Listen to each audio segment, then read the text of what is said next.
So, I'm gonna be honest, I didn't think I was actually going to be making another video like this. Because, if you didn't know, My Hero Academia recently came to an end this year. Or, so we thought. News was abound that pretty much confirmed that we were getting one more chapter in the final volume of My Hero Academia. And the fan translations are out for this new chapter coming out in the volume. And this is going to be my one last time reviewing My Hero Academia. And there is a lot that we really need to go over that pretty much changes the ending of My Hero Academia as we know it. So, I'm not gonna keep you waiting, so let's dive right into it. Hey guys, how's it going? It is your boy, Manga Man Drew, and I'm here to do one last review for My Hero Academia, Manga Chapter 431. So yes, I'm back at it again to do another review, and this is going to be most likely a long review because this is probably going to be one of the longest chapters I've ever reviewed in the My Hero Academia canon material. And there is a lot that we really need to go over with the focus on both Uraraka and Deku in this chapter, as well as focusing more on what the students are doing post-graduation, as well as getting a little bit more of the post-war world that we really didn't get in the final chapter of My Hero Academia,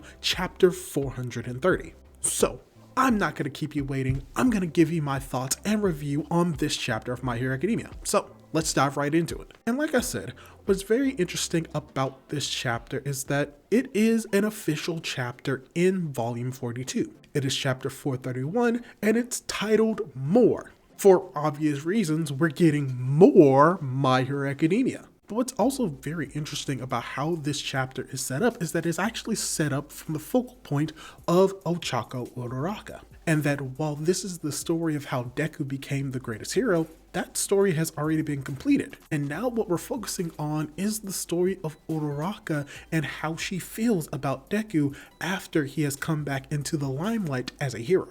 And what I will say this is that the artwork that we're seeing so far, just from these fan translations and these initial images of the chapter, Horikoshi's art is even more on point than it has ever been.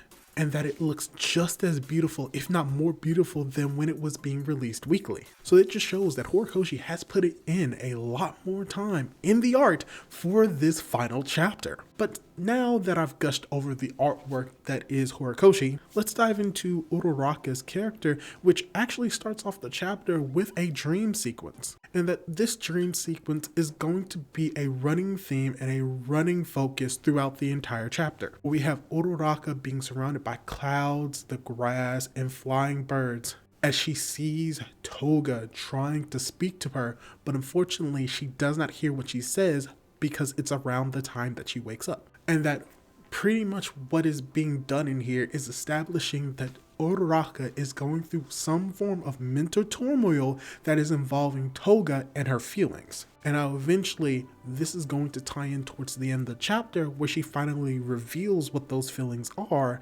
and what the purpose of Toga and those dreams are meant to be.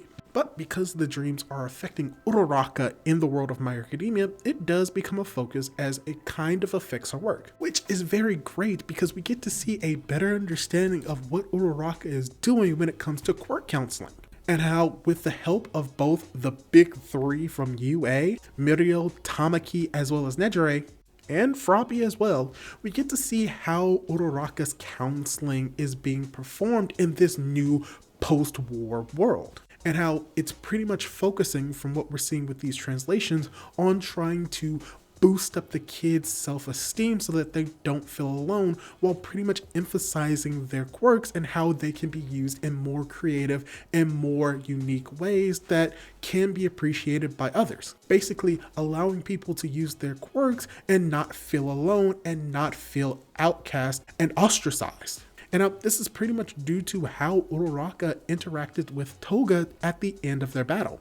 So it's very cool that we get to see a little bit more of how Uraraka is actually pushing the counseling forward and how much work that she's been putting in along with the help of the other heroes in the world. And it's from here, as well as throughout the entire chapter, where we also get these little name tags that either explain who the character's hero name is at the moment, as well as knowing their ranking in the HBJ, Hero Billboards in Japan.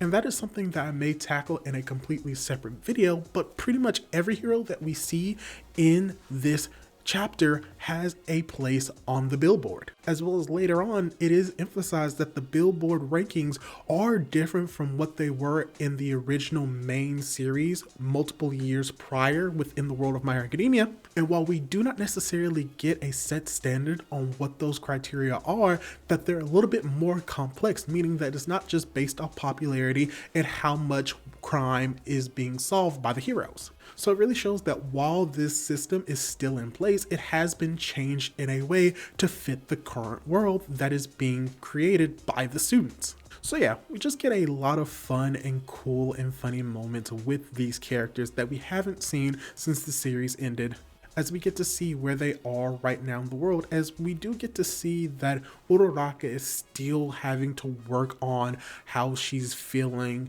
and the emotions that she's feeling with trying to go against the dreams that she's been having with Toga. Even listening to Frappi, who has some character development being shown in this chapter by her expressing how she feels a lot more openly, which is completely different than what Tsuyu was towards the beginning of the series. And this is going to be like a kind of running theme when it comes to many of the heroes that have had major character development in the story.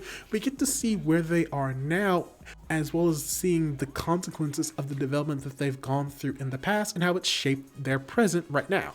And this also ties into another character that is going to be a major focus of the chapter, which is Deku. As we come from Uraraka to Frappi, we see Deku, Kirishima, as well as Bakugo driving in a car, having a fun conversation between them. And what I like about this is that we get to see them interact a lot more as friends. And what I really like about this is that it tackles like a kind of flaw that people had with the final chapter, which is the perception that Deku and his fellow classmates never hang out anymore. But what we get in this chapter is that that definitely isn't the case, and that this flaw was completely overblown within that final chapter.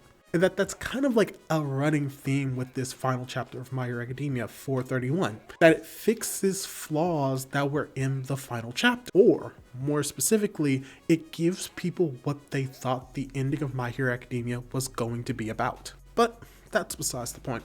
Let's talk a little bit more about this moment between these three. Because what I really like about this moment is that it gives a little bit more clarity for where these characters are post-graduating from UA, with Kirishima finally going solo but not being as confident in himself as he believes that he can be. As well as getting some more information about Bakugo and how he has dropped in the rankings just due to his own personality, and how he has a hard time getting sidekicks to work under him. As well as we get a major reveal with Deku is that he has been dealing with the data and collecting all of the data with his suit, and that he enjoys being a hero, but that even if he had one for all, he would still choose to be a teacher. Which is even more impactful by the fact that he has rejected Bakugo's offer to work at his hero agency in this moment. And what I really like about this moment is really understanding and clarifying why Deku became a teacher at the end or during chapter 430. And that he realized that what he wanted to do is help and save people,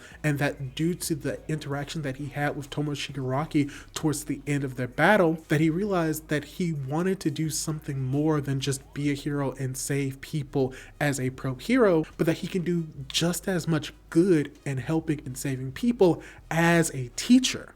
And that something else that is pretty much confirmed in this final chapter is that he can still be a teacher and be a hero and be happy in a similar vein as Aizawa. Where Aizawa was a teacher at UA, but still continued to be a pro hero, but he focused more on teaching. And Deku is following that same logic. So yeah, I really like how we're getting a little bit more characterization and character development for Deku that we probably wouldn't have had if we didn't get this extra content. And how this conversation with Bakugo ties into what's going to happen towards the end of this chapter. With the single line of dialogue from Bakugo is, that even though Deku loves doing his job and loves helping people, that he needs to think more highly of himself and to make sure that he doesn't find everyone to be special, because by everyone being special, no one is. And how this is very important, tying towards the end of the chapter where Deku learns and finally understands what Bakugo is saying in this moment, and finally finds someone that he puts above everyone else when it comes to their special relationship. But yeah, there's that.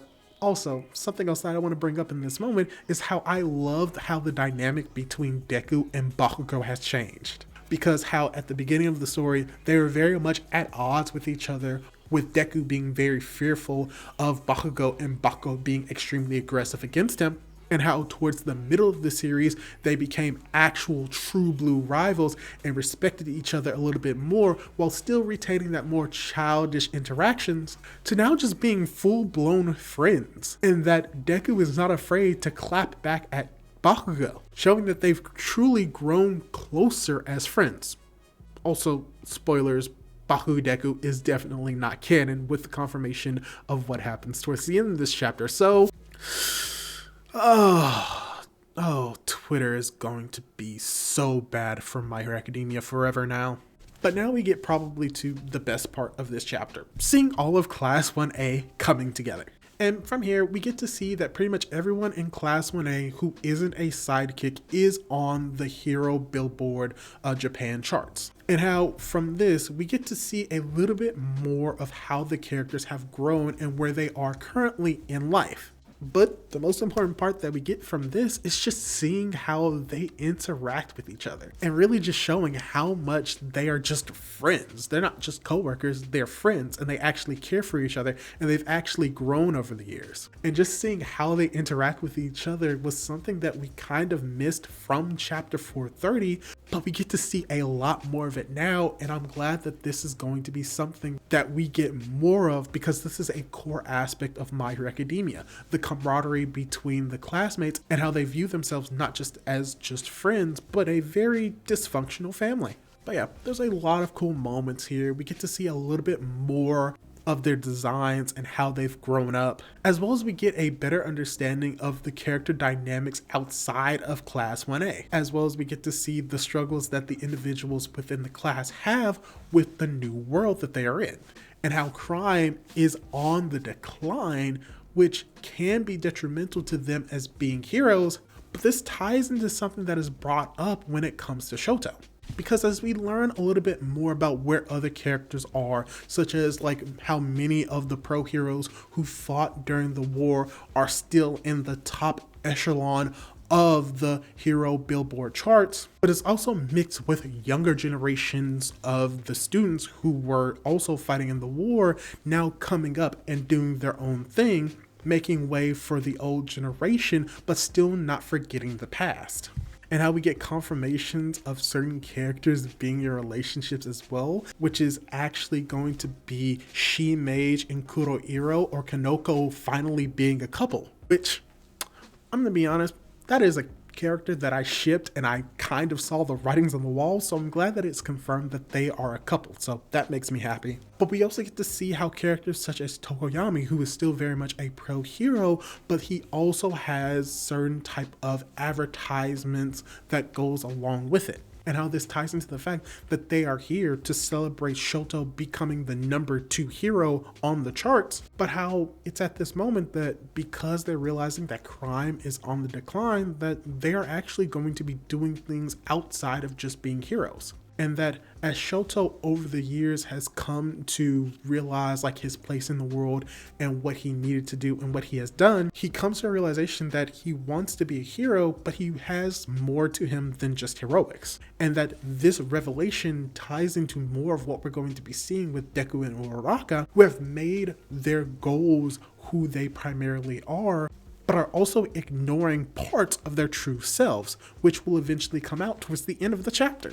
Also, just confirmation that unfortunately Toya Dabi is dead, but I mean, it's been 8 years. We should have seen it coming, and I'm not surprised. But yeah, just getting to see more of the characters interacting and even hinting at the confirmation that Kaminari and Jiro are potentially a couple because their hero agencies are right next to each other, which may imply that Aizawa as well as Miss Joke are also a couple because they also had their hero agencies next to each other. That is a weird implication, but you know what? Go off. But yeah, this is a very cool moment, and we're beginning to approach the end of the chapter where we see that this dinner is interrupted by an incident where everyone in Class 1A jump into the fray and immediately try to intervene into a car truck jacking. It is from here that we get to see how they are all able to pretty much work together and move in unison, but also just really showing how much that they've grown into the profession of pro heroes because they did not hesitate. And that if you look throughout the chapter, you can actually tell that they're always prepared to jump into action because they always have their costumes right next to each other in their suitcases, which just shows how much they've grown as heroes to the point where if some type of crime occurs, they will always be ready to take action, but just showing how much development and growth has occurred in the world of My Hero Academia for their entire suits to fit into the suitcases and not just support items and parts. As we see with Ida, whose entire suit just fits inside of his suitcase. But even then, we also get to see development of hero society and how they were able to stop the truck, but they realized that the individual isn't just an evil person, which shows that they are showing more care and compassion to the plights of the people and not just automatically villainizing them. So it's cool that we get to see while they're actually in action, and that the implication is that crime is on the decline, that A, they can still be heroes so they don't have to worry about completely going into a new profession, but that also they have a different view of the world and villains and see them very much as people. But yeah, we get to see that, and as everyone is departing their ways and we get to see more character interactions, and as the night is approaching its end, we just have Deku saying goodbyes to everyone as everyone is going their separate ways, as Deku begins to reflect on the words that Bakugo has said to him, as well as reflecting on the conversation that they were talking about when it came to Shoto. As we cut over to Uraraka saying goodbye to Froppy as she realizes that she was unable to talk to Deku very much during their enjoyment and celebration of Shoto. And we see that they didn't really interact because we see that Deku was looking over at Uraraka and didn't really say anything to her. And how she kind of regrets that she wasn't able to talk to him much, but that the dreams that she's had about Toga started around the time that she was hanging out a lot more with Deku. And that at first, she just hid her feelings and pushed her feelings down and thought that it was just fine for them to just smile and not necessarily pursue those feelings. And that she begins to think about how it was fine that this is all happening, but that she wanted to talk to Deku more as Deku appears right in front of her as it's revealed that what Toga was telling Uraraka in her dreams. Because Deku pretty much comes to a realization that, yeah, he likes everyone. He loves all of his classmates, but that he has a special place for Uraraka and that he wants to pursue that a little bit more only with her. And that it comes to the realization of what Toga was telling Uraraka in her dreams, which is pretty much the reiteration of her final words, but with a caveat, which is that Toga lived the life that she wanted to live and did what she wanted to do, and that Uraraka shouldn't be afraid to do what she wants to do and live the way that she wants to. And it's at this moment, towards the end of the chapter, how Deku says that he wants to and gets cut off as Uraraka finally comes to a realization that she, very much like Deku, was thinking the exact same thing, and that they want to begin to talk to each other more as the chapter ends with them holding and clasping hands. And while the hand itself does not indicate romantic relationship, I think the constant blushing and the reference to Toga, who is all about love, and telling Uraraka that she should pursue the things that she wants to do and live the life that she wants to live, is pretty much confirmation that Uraraka and Deku are about to pursue a potential relationship with one another at the end of this chapter. which is very much in line with what Toga was telling Uraraka to do. And it was very much following the through line throughout this entire chapter, which is that Deku and Uraraka have feelings for each other, but they were too afraid to express them because they were focused more on what they want and what they believe they needed when it comes to trying to help and save the most people. And towards the end, were putting their own feelings and selves on the back burner. And I think that this ending for My Hero Academia does a lot to better the ending that we had in 430. And don't get me wrong, I think the ending of My Hero Academia 430 was good, but I think that what we're getting in 431 retroactively makes the ending of My Hero Academia significantly better, because it adds a lot of things that people wanted at the end of My Hero Academia, which is more character interactions, seeing more of what the characters are doing post-graduation, as well as getting to see what other characters are doing, such as the pro heroes, as well as like the state of the world that they're in right now. And we get all of that in this additional chapter, as well as getting the confirmation that Deku and Uraraka are potentially going to be in a more romantic relationship. Which, I'm sorry Bakudeku fans, this was in-game, no matter how you look at it. And I think that this is probably going to go down as one of the better endings of a shonen series that we've seen in manga history. But yeah, overall, I think what this chapter did was amazing. But yeah, overall, I think that the ending has been improved with this chapter. I think that overall, the story that they were trying to tell with the 38 pages via Horikoshi was done to a masterful degree, and overall has improved the ending and reputation of My Hero Academia, which is something that you can't really say for a lot of series. But yeah, this is my review for the final chapter officially for My Hero Academia Volume 42. And I'm going to obviously make more content on this final chapter when more proper translations come out. But yeah, that's all I really have to say for the topic. And let me ask you this, how did you feel about the chapter? Did you like it? Did you dislike it? And are you okay with the idea that Deku and Uraraka as a relationship is potentially canon? Leave your thoughts down below, and don't forget to subscribe to my YouTube channel for more My Hero Academia content. Do all that cool jazz, and hopefully I'll be able to catch you in my next video. Goodbye!